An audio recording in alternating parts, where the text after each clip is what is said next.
looking at the underlying energy, right, we're going to be starting off with the Three of Coins. And the Three of Coins is all about setting a tone or setting a premise for your expansion, right? This is expansion in the sense of like ready to do the work, put in the effort. It's patience is required here, of course, when it comes to that kind of energy.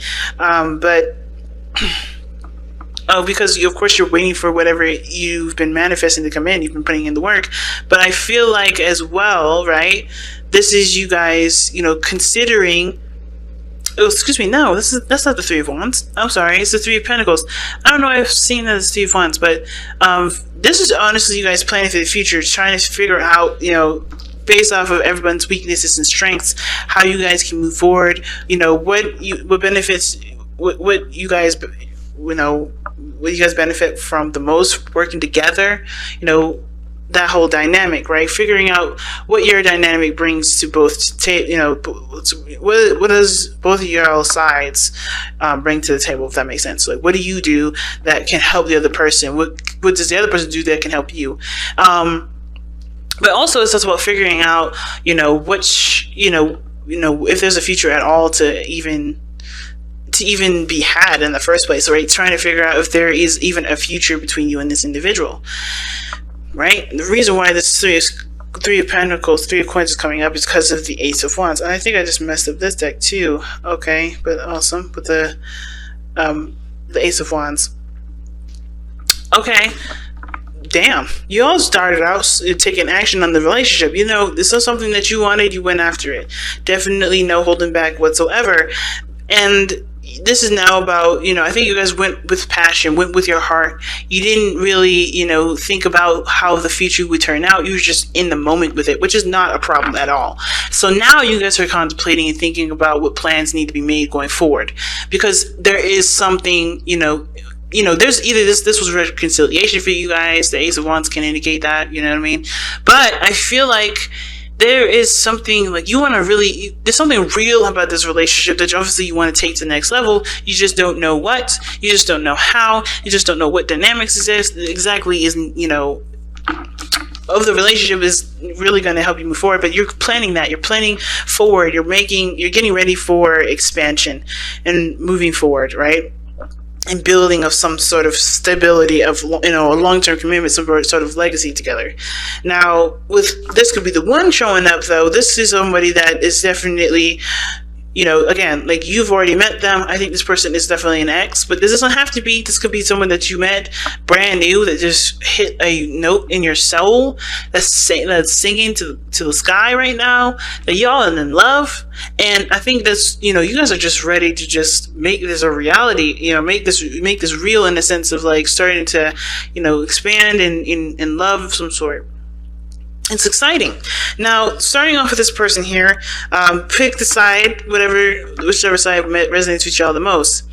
But this person, what they're thinking of going into the relationship is the Knight of Swords. They're ready to fight for it. This person is fighting for this relationship. They are adamant about having the victory that they feel that this relationship can bring them, right?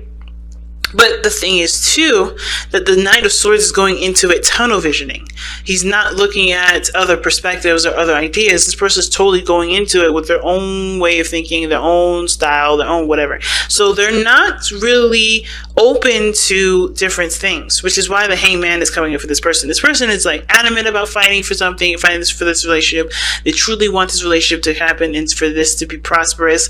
But considering that they've got other stuff in here that talks about either going within or stagnancy, they have some things that they have to kind of become open about and surrender to in order for it to really start to cultivate.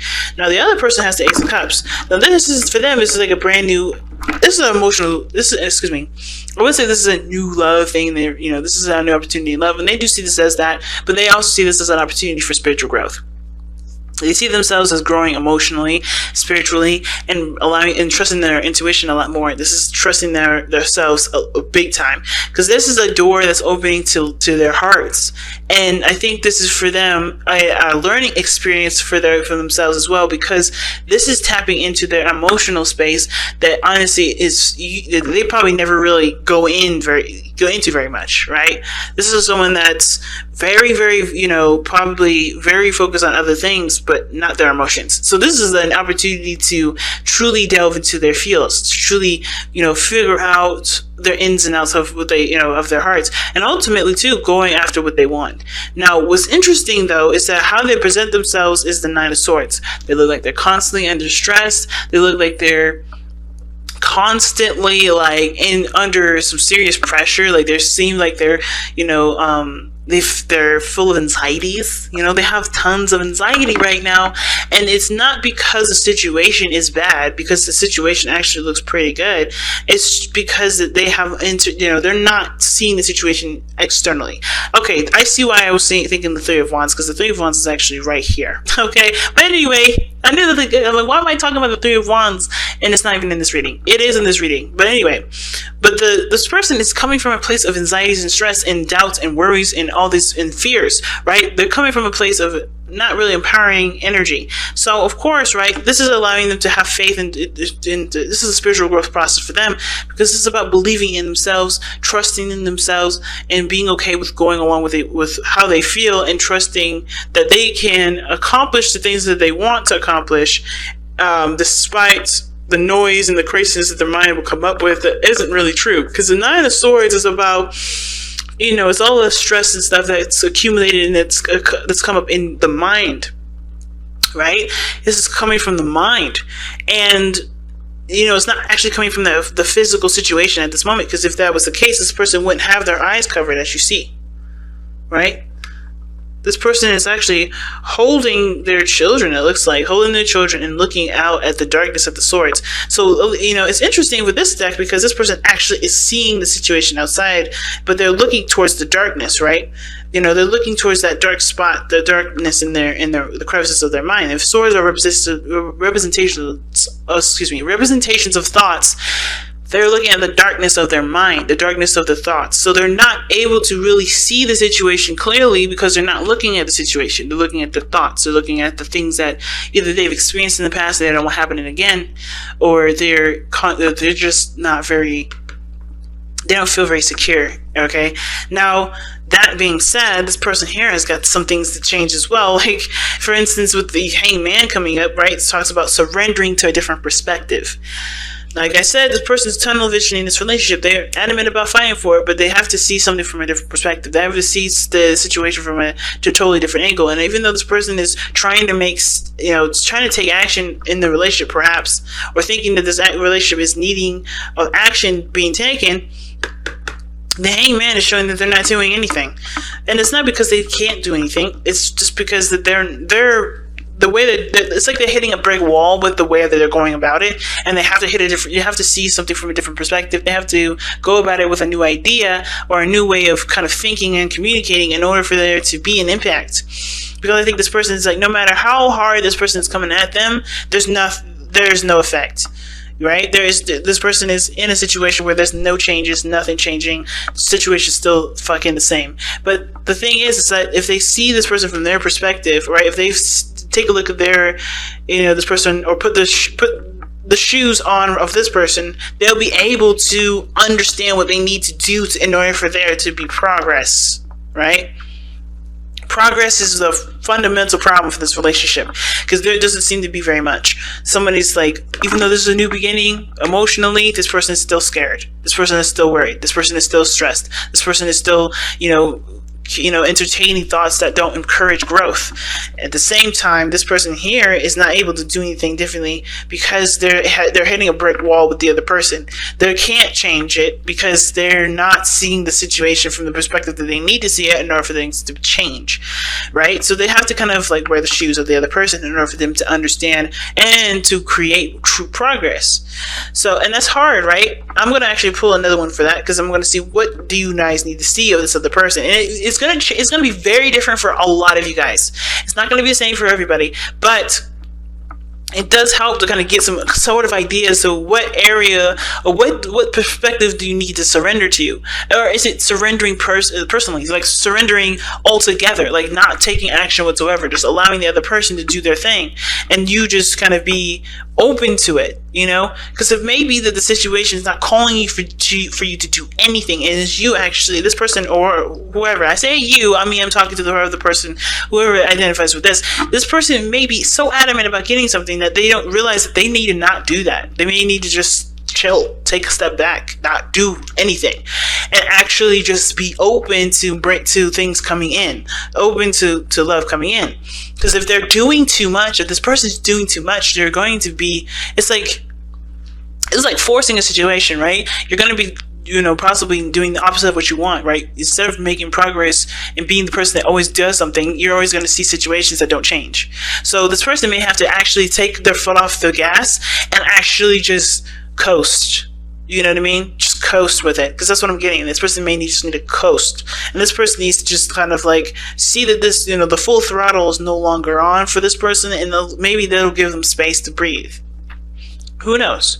But this person, the reason why they have the Hangman and the Knight of Swords in their mind space, right, is because of the Hermit. Obviously, this is someone that's definitely gone within, figured, you know, they know their power, they know their strengths, they've healed, they've done the things that they need to do to be able to go out there and fight for what they want, because they've taken the time out to figure out exactly what they needed within themselves and what they needed to know about themselves to be able to, you know, start even considering a future. But at the same time, I feel like this is someone that still kind of considers themselves on a solo mission and thinks that they need to do everything by themselves, which is why the Hangman is coming up here, because there's nothing that can happen if you're constantly in the state of, I'm going to do this by myself. I can make sure this happens. I can make it work. Independence is great, but when you start thinking that you can do things on your own in a dynamic of a relationship, and you expect, you know, goodness and balance in the relationship, you're not going to see the results very happy. You know, you're not going to see good results from that. You're not going to see the results that you want, because if you're doing all the work, you're always going to see yourself. You're never going to see the other person, because you're not considering the other person or giving the space needed for the other person to do what they need to do. Now, the other person, the reason why they're showing the Nine of Swords and they're present, like, oh, they're looking like they're stressed all the time and under a serious amount of stress and anxiety. And the reason why they're thinking of the Ace of Cups, you know, being emotionally open, having, you know, taking this opportunity to grow emotionally and spiritually, is the Three of Wands. Is that they see that there is expansion, there's potential for greatness in the relationship. But of course, there's work that's going to be needed. And I think that this is a doubt of their capability of doing it, right? This is their doubts of their capability of making this future happen. And so it's not about whether or not the other person works with them or not. It's about if they can do the work that they need to do. If they can, you know, do what they need to do to accomplish that. And at the same time, this person may have done work before, and they may have, you know, they may have been, you know, doing some things in regards to the relationship to improve it, and they have yet to see the results of it. And I think here's the thing, right? I think it's going to take time, of course, understanding that there's going to need to be time dedicated to growing a healthy relationship, because nothing happens overnight. And I think this person is anxious because it hasn't happened yet. Something that they've been, you know, improving, right, is not quite yet ready to come in yet, because they're not in a position of accepting that. So they're not open to it either. Even though they know this is a brand new beginning, their hearts have to be open, they're not open to it because they're stressed about what could go wrong. If they stop thinking about what could go wrong and be open to the possibilities of greatness to come into their lives, things can really start to grow and prosper. But right now, this person has to find the faith in the self, and the relationship is helping them do that. It's forcing them to look at themselves and figure out where their strengths are, so that way they can expand in their life. Because the King of Pentacles, it's interesting, what brought you two together is the King of Pentacles, independence and and stability that you guys show yourselves, right? It's very interesting. I'm actually going to pull an extra card for that because I don't quite know why the King of Pentacles is coming up for, what brought you two together. It could have been that a Taurus brought you two together. It could have been that, financially you guys were, set. But the King of Pentacles knows his worth, knows his value, ready to commit. The King of Pentacles. Why is the King of Pentacles coming up as the reason as to why Sagittarius and their soulmate is together? The King of Wands. Wow, damn. Excuse me, guys, my throat's going crazy. But the King of Wands is the reason as to why the King of Coins, or the King of Pentacles, is what brought you two together. So passion and, honestly, commitment. Like, you guys felt stable and safe in this relationship. You felt like you guys were grounded enough to be yourselves. What brought you two together was you guys, okay? Like, your energy, your fire, your energy of getting the person that you wanted. That's on you. Like, the reason why you guys are together is because this was what you wanted. You knew your value, you knew your worth, and you went and got it.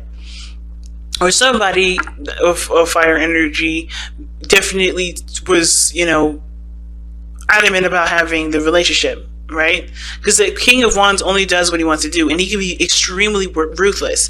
And the King of Pentacles is very practical, very solid, very stable, and they're of grounding energy. And I kind of feel like both of you guys are, well, one of you guys is the King of Wands, and one of you guys is the King of Pentacles. So you guys both, in your own ways, brought each other together. Like, somebody was definitely passionate, was on a passionate kick, and somebody was like choosing, I don't want to say choosing a safe option, but they felt like they can build a relationship with you. They felt that, one of you guys is the King of Pentacles in this situation, pretty much what I'm saying. The King of Pentacles was the person that sought the relationship out, felt like they can definitely dedicate their time and energy to building something of stability, something of long-term and committed energy here. And the other person was purely on passion and excitement and the feeling of being in the moment with this individual, right? It wasn't long-term, figuring things out. Which is why the other person may be not really in a very practical space, right? Somebody's looking at the long-term, well, the other person wasn't, okay? And I think the person, too, in some weird way, the King of Pentacles either was a person that, that was open to providing stability for somebody that had this creative energy that they needed, that honestly needed that space. And then at the same time, with the King of Pentacles, they may have been seeking out stability, and the other person was seeking out passion, right? So it's interesting, but you have two masters here, two masters of practical thinking, of stability, comfort, routine, patterns. Like, someone is very structured in the way they are, and the King of Wands is this flamboyance, unique themselves, not really thinking about the future too much, just being in the moment. But the challenges you both face is the Eight of Coins, which is progress, hard work towards a stable, an outcome. And there's no progress being made. And it's mostly because I think there's a dynamic in the relationship that's showing that's needing a bit more, belief in love and care. Okay. Wow. Very interesting reading, family. But, wow. I don't know. I don't know what else to say, to be honest. I think I've said everything. But you guys have true love. This love is a once-in-a-lifetime love. Wow. Yeah, so, I mean, I feel like I've said everything I needed to say about this reading. Like, I'm trying to think about, what else these cards could be telling you guys. And I feel like the biggest thing that I guess to take from this reading is that, being open and surrendering to the situation, surrendering to to what's actually happening, what's actually real, what's going on. That's the best way to move forward. Because I think there's too much of trying to make this happen or not really make anything happen because, there's a lack of understanding. Like, truly embrace the situation and be open to new things. Be open to adjusting things. Be open to actually, seeing what's going on in front of you to assess how the future can pan out forward.